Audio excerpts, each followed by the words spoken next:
What's going on, guys? It's your boy Fox back in the house, and I'm doing my review for That Time I Got Reincarnated as a Slime, episode 20 review. Now, I am going to try and make this not as long as I usually make them, but it probably will be because there's some things I really want to touch upon. Also, disclaimer: these might be spoilers.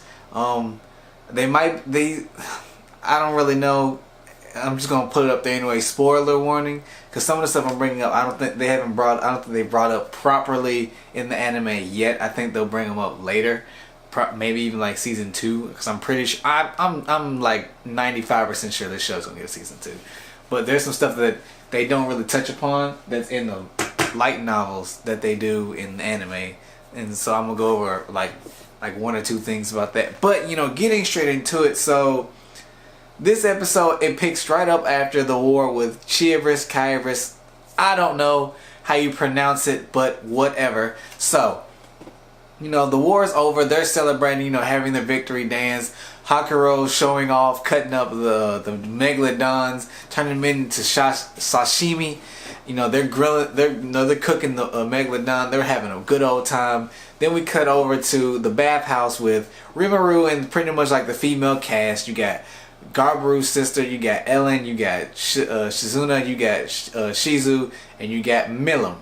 Now, they're in there chilling, and Rimuru thanks Milim for, helping out in the war. He's like, we couldn't have done this without you. She's like, it's fine, she's like, you were pretty strong too. And then she said, it's like, well, I had to go get back to work. And, we're like, work? Like, what do you have to do? She's like, she's like, she says she's going to go talk to the other demon lords about, I guess about Kyrus and about not attacking Rimuru. Even though Carrion has already entered a non-aggression pact with the whole nation, so Carrion's probably gonna be like, well, I already said I'm not gonna attack him. I don't go back on my word. He seems like that type of dude.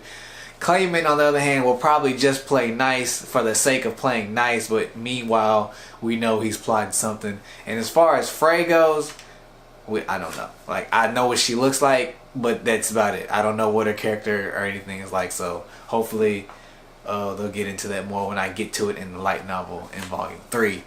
But, so after that, Milim takes off. Though everyone's still partying, then Rimuru goes. We cut over to Rimuru's house. It's like in the middle of the night. He's sleeping, and then he starts having a vision of Shizue.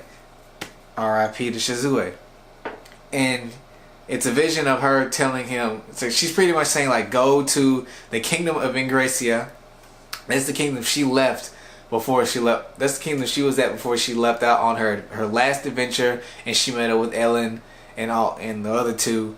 And then they made their way to Rimuru's camp. She was a teacher there, and she had students. Now spoiler warning here, I guess, because we're gonna talk about this. So here, and if you remember in episode 7 when Shizue is on her deathbed and she's talking to Rimuru about her adventures, she tells him about the kingdom of Ingracia. That's where she was. That's where she was at before she made her way down there eventually. So she was a teacher. She was teaching little kids also from other worlds. They're summons. And in the light novel they go over this. In the anime they don't. I don't know about the manga because I haven't read it. But we learn, because in this episode we learn about 2 of her students that are grown up. One of them, she stated in episode 7, has become the Grand Master of the Free Guild. Like the guild that hires all these adventurers to go do tasks and stuff. He's the headmaster of that. His name is Yuki Kazagura. I can't pronounce the last name. I'll put a picture up. But then also, I went back and rewatched episode 7 to make sure that if she brought up the other person that we're about to talk about. The other person we're going to talk about is Hinata Sakaguchi. Now, all we get to see is her picture. And and it's really brief. It's like you see her, like you see like this girl that looks just like Shizue except with shorter hair, but dressed up in the same getup, and she walks away. That is Hinata. Now, once again, spoiler alert. in the light novel, they go over, like in volume 1, they go over all of these most of these students, not the 5 that we're going to meet, but the former ones that grew up and went off to do things, like, you know, Yuki and Hinata, and I think there's like 2 more, but I think they just became like regular Joes. You know, quote me if I'm wrong about that, but it stated, Yuki states to Rimuru that Hinata is stronger than Shizue. Even when Shizue was in her prime, Hinata has already surpassed that strength in her teens. I don't know really. I don't remember how old they are exactly, but you know, I just wanted to drop that out, to let you know. But I'm going to put spoilers about that, you know, in this video. So moving on, you know, Rimuru decides, he's like, okay, I'm gonna go. He's like, I have to do what I promised I would do. I'm gonna go check on these kids, and on top of that, he still has to go find the other demon lord, Leon, who we haven't seen since, I think probably since like episode 6 or something.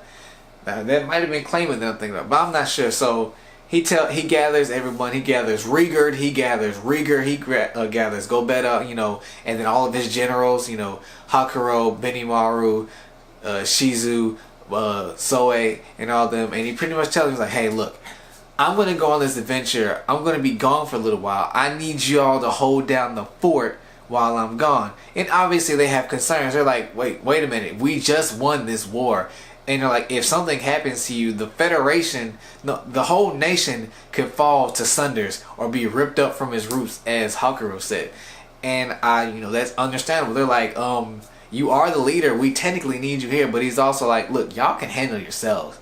He's like, he didn't say this, but he's pretty much says like, look, if something really big goes down, I'll be back. Don't worry. But in the meantime, y'all can handle these mundane, you know, activities, you know, making sure the country is ran and building more stuff. Like that stuff y'all were doing while I was here anyway. So now that I'm gone, it's not really going to change. Like I said. So, but Ranga states that, you know, he's like, don't worry, I'm going with them. And I'm like, yes, that's cool. So they take off, and the kingdom of Imgresia is like due west of the Federation, of the the Force of Jura Alliance Federation is west of there. They take off, you know, they get there in 3 days because Ranga is a Tempest Star Wolf. He can in the manga he can run up to like 70 miles an hour. So, you know, and he doesn't really get tired too much. And I think if he really wants to, he can push it. He can kick it up a notch. But you know, they get there in 3 days. Rimuru tells Ranga to hop in his shadow. They go through the front gates. You know, Fuse, the headmaster of the headmaster of the other guild, free guild, and I can't remember the kingdom that he's from, but he pretty much helped Rimuru. He set Rimuru up. He gave him a letter of recommendation to go see the the grandmaster, and then he also gave him an ID. So you know, Rimuru puts on his mask because he doesn't want his aura to be oozing out and scaring everybody. And he walks in, he shows the ID, he gets through. Now this is something I was not expecting. In this kingdom of Imgresia, they're about as close to as modern civilization as possible. And what I mean by that is he's seeing shops, they have glass window panes. Like, you know, when you walk by in like the mall or something, and like, you know, Abercrombie and Fitch or somebody will have like their newest outfits on a mannequin posted in the window, and you through the window pane, they have those. They also have automatic doors, and they have elevators. And on top of that, the buildings look like the building that the Grandmaster that Yuki is in. He looks like an apartment building. That's what I say. But you know, or it looks like a normal giant office building. And I was shocked by that. But the fact that he's also from another world. He's from this. We find out that Yuki is from the exact same era as Rimuru, or as when he was a human, as Mikami. That's his other name.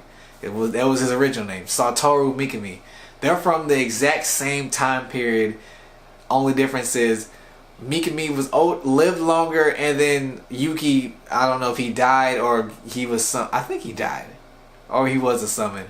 No, I think he died at an early age and he came there. So that's how that goes. Now Rimuru goes in, he's welcomed in, he gets through everything, no problem, everything's fine, copacetic.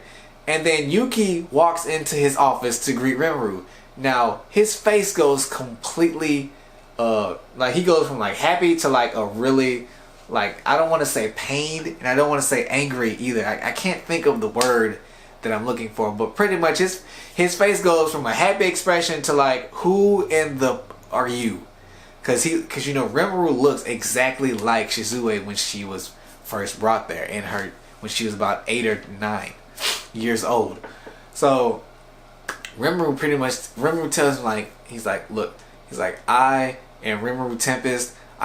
He said, this is the form that I take after I eat someone. And then, you know, Yuki's not. It's very obvious from the get go that Yuki's not an idiot. He's able to put 2 and 2. He's like, oh, you take the form of monsters that you eat, huh? So he's like, okay. So Rimuru was like, so you must know, you know who I am. And then he proceeds to take the mask off, and that's when Yuki leaps at him with a kick.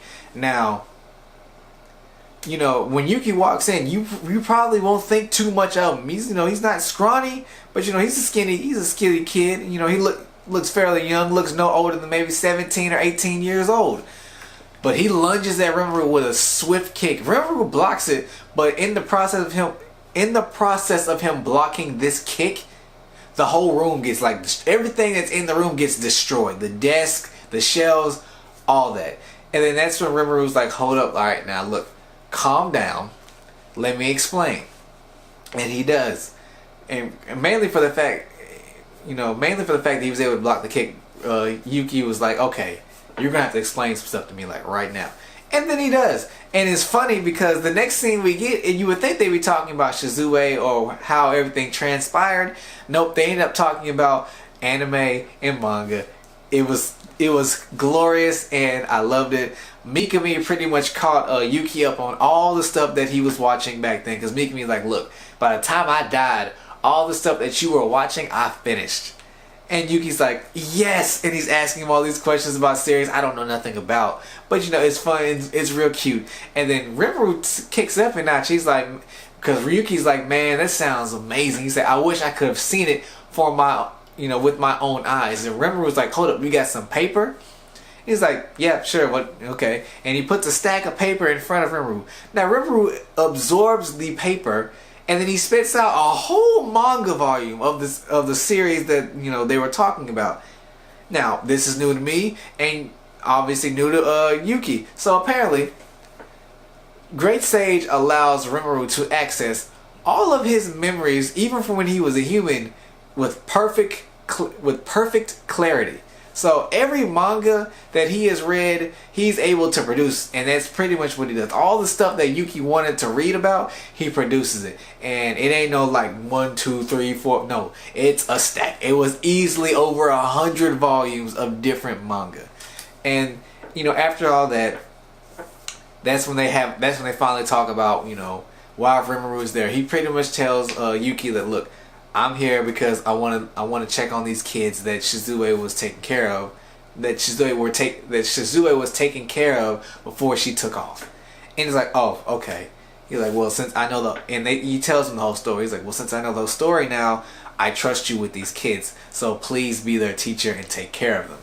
And this is also where we find out that, you know, for Shizue herself was a summon.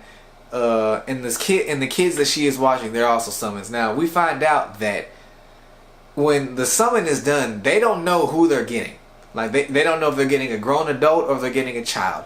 Now in the case of these kids, they were summoned, but you know, they're kids. So we find out is when these people are summoned and it's a kid, and they get so much magic stored up in them that their bodies can't handle it, that they usually end up being incinerated by the magic within 5 years. Most of the kids that are summoned that are summoned this way through 30 mages and doing this ritual, they don't last more than 5 years. That's all they have on their record. So, and most of these kids are usually like between the ages of like 10 or younger. So at the most they'll get to live to be like 15. Dude, that sucks. Like 15, your life hasn't even begun, like at all. Your life doesn't really start until maybe like 21 years old and you're out on your own, if that. depending on your circumstances and all that. So that's when Yuki pretty much tells Rimuru, like, he's like, take care of these kids, and if you can, find a way to, make them better. Well, find a way to cure them so they don't have to live that way. Only living 5 years. 5 years goes by like that. You'll blink and it's over with. Especially in the case of kids, because all they're focused on is playing. So that sucks. Also, jumping back a little bit, I forgot about this. I'm so sorry. But while Yuki and Rimuru were talking, Yuki thought Rimuru was there because he thought he was trying to find a way back home. And Rimuru was like, I kind of gave up on that. He said, but is there a way? And Yuki's like, he said there should be, because when you think about it, in their world, when you think about like all the myths that happen, like especially in Japanese lore, like all the yokai, the ogres, the orcs, and other cases like you have the chupacabra and all that. They're like, he's like, I wouldn't doubt that crossing through other worlds is possible. And that sparked something. I think I'm gonna make a video on that. I think I'm gonna make it its own separate topic. But getting back to that, after Rimuru pretty much says, like, I'm gonna take care of these kids and I'm gonna do the best that I can, he goes and meets them. Now we have names here. I'm not gonna pronounce this right. I already know I'm not. We have Kenya Misakai. He is the orange-haired boy. Actually, you see all these kids. If you watch the intro, you see all these kids in here. It's the orange-haired boy, Kenya Misakai. I'm pronouncing that wrong. I know I am. He's age 10. Then you have Ryoto Sakaguchi. He's also age 10. He's the kid with the short black hair, also a boy. Then you have Gail Gibson. He's the oldest. He has the brown hair. He's age 11. Then you have Alice Rondo. She's age 9. That's the blonde-haired girl. And then you have Chloe Ubert. I'm sorry, I'm butchering these names. And she is the other girl. She's the last female of the group. Long black hair. Now, Rimuru gets introduced to these kids. Well, he gets introduced like in the craziest way. Kenya, the orange-haired boy who looks pretty much like Ichigo, shoots like a flame wave at Rimuru as soon as he walks through the door. And Rimuru's like, these kids ain't acting like they ain't got 5 years left to live. And he's tripping. And then the black-haired girl, I think her name is Alice. She noticed, she's like, he looks just like our other teacher, Shizue. And Kenya, the orange-haired boy, he's like, no, I don't see it. And then it cuts. So, that's pretty much, and that's not pretty much, that is the episode for this week. Now, I can't wait for next week's episode. Actually, I'm really hoping, I'm finna pick up the light novel. I'll put it down for a while because I've had a whole bunch of stuff going on. But I'm gonna pick it back up and I'm gonna read, and I'm gonna try and blitz through volume 3, and I might buy volume 4 like this weekend, depending on what happens and all that. So all in all, this episode was dope. Also, actually, no, I'm forgetting something. While Rimuru is when he's not talking to the kids, he's talking about the kids to himself. We catch a scene like his body pulsates, and then we get a glimpse of Veldora. Now, I hope volume 3 covers this. I highly doubt it, but I think Veldora just now broke the seal that was holding him captive, and I think probably by the end of this season we're gonna see Veldora. I hope we see him sooner, to be perfectly honest, because I've been waiting. Like when I first watched the show, that's what I was waiting on. I was like, I want to see Veldora again. So that was dope. And also, he states this. I didn't say this, but since Rimuru has been doing all of this stuff, like being summoned, being reincarnated as a slime, absorbing Veldora, the war with Geld, with Geld and the Chihiras. It's been 2 years.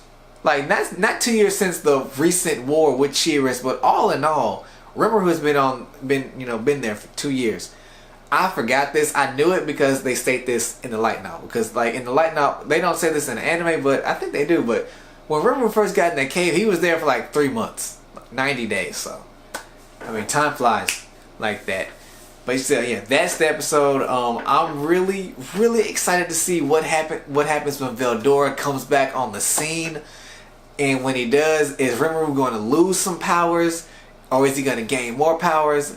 What is going to happen with Ifrit? Because I know you also know that Ifrit is in there. I'm pretty sure Ifrit's going to be fine. He's just stuck in there until Rimuru decides to let him go, which I highly doubt he will. But you know that, you know, so I'm really excited. Like I said, I'm gonna try and blitz through the third volume. I'm gonna read fast, but not. I'm a slow reader. I'm just not really starting to really read light novels and all that stuff. So, I mean, that was this week's episode. Be on the lookout for the reaction, because this will probably be up first, because the reaction takes a little bit of time with YouTube and all that, because I have to do a whole bunch of craziness just to make sure that it gets up there. But also be on the lookout for an update video for the channel. It will be here sometime next month, and if not the earliest, the latest it will be the beginning of April. I got a lot of things in store for this channel, and I really hope that all of you come by to see it and grow with me as the channel grows bigger. But you know, with all that being said, do the stuff that I normally tell you to do. Like, comment, subscribe, hit that bell for notifications when I drop more videos. And with all that being said, it's your boy Fox.